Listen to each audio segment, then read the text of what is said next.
Hey everybody, it's Peter Zeihan, and today we're going to talk about the future of global trade. Now, the world of international trade is constantly evolving. It is important to keep up with the latest trends and developments. From emerging markets to geopolitical conflicts, there are many factors that can impact global trade, and we'll be discussing some of those today.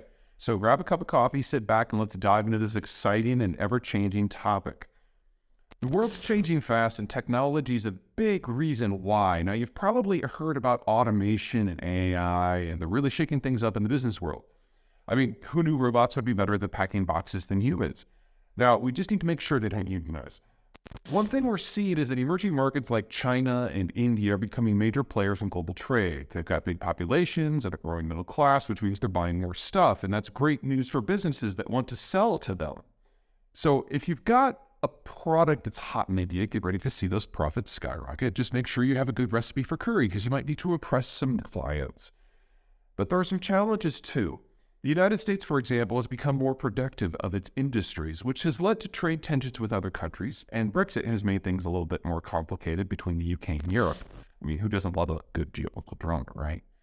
And then there's the going-ons of the Ukraine conflict. Now, I know what you're thinking, wow, this is getting heavy. But hey, on the bright side, it's not all doom and gloom. You can still order your favorite Ukrainian vodka online and have it delivered right to your doorstep. So let's raise a glass to international trade, even in times of conflict. So what does all this mean for the future?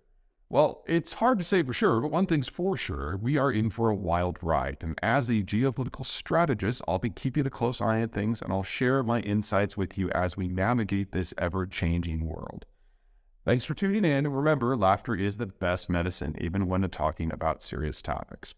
Okay, now that was not my words. That is ChatGPT, who was asked to write a script for me. It took about 60 keystrokes, and it came up with that. Now, from a geopolitical analytical point of view of my own, it's utter crap.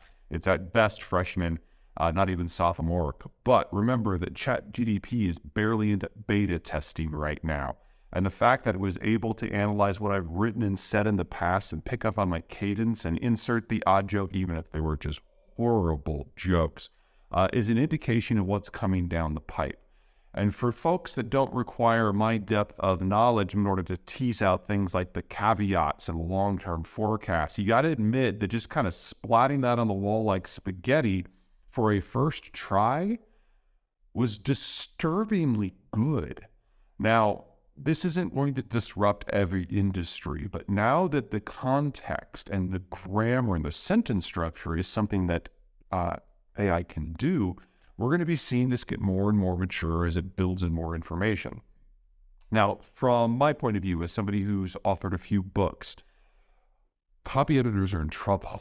Well, because this thing was flawless from a grammatical and a copy editor point of view. And again, it generated this thing in less than a second. But when it comes to drawing connections between different topics, or say diving into demography, all it knew was to say the word demography. And all it knew was to say the word trade and protectionism. It doesn't have a deeper understanding of what those mean in a broader context or in a human context. So at the pace we're going, my job is still good for probably the rest of my professional career. But for folks who are dealing with low value added white collar work, or even mid value where the strength is not the cross context and the cross-disciplinary experience, but simply running the numbers, and I'm thinking here about basic accountants, this is a pretty problematic innovation for you. So the trick will be for folks who are a little lower on the value-added totem pole to figure out how to use this technology themselves to leverage themselves among their peers. Using this, I probably couldn't put together too much of a framework, but most people are not in my field. And in terms of teaching someone English, oh my God, what a great tool. So is it the end of the world for all of us? No. Are the machines rising up? No. Clearly the value add in this system is still relatively limited. But it does have the capacity to form complete sentences and paragraphs and thoughts now. And as it gets better, it'll start hanging ornaments on those in a way that are going to start to challenge those low and mid-level white-collar jobs. Now, the way the economy is evolving globally anyway, we're going into a system where there's more breakup. And as capital costs get higher because of the retirement of the baby boomers, we are seeing different industries suffer and benefit in different ways.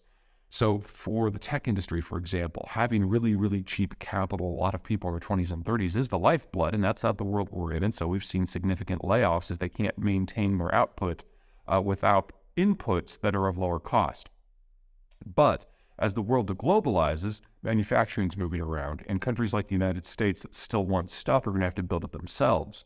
Well, higher capital costs aren't great for that, but if you are building something real in an environment of shortage, it's relatively easy to get capital and even workers. What we're seeing now is kind of the revenge of the real, as you will, as intangible goods no longer have the demographic and economic and capital situations that they need to thrive. But if you want to build an industrial plant, to build a real physical product, all of a sudden, in relative terms, it's gotten a lot easier because the Googles and the Facebooks of the world are not sucking all the oxygen out of the room and all the capital out of the markets. It's part of the transformation we're in. ChatGPT is going to push in the opposite direction of a lot of those trends, which means that all those white-collar workers who have done really, really well in the last 20 years suddenly have some competition. At the same time, the base inputs, capital and labor for their industry, are starting to dry up somewhat. It's a real reorientation. And if you're in the bottom half of the income scale, you're more likely to be blue-collar, you have a really, really good decade ahead of you. Okay, that's it for me. I'll see you guys later.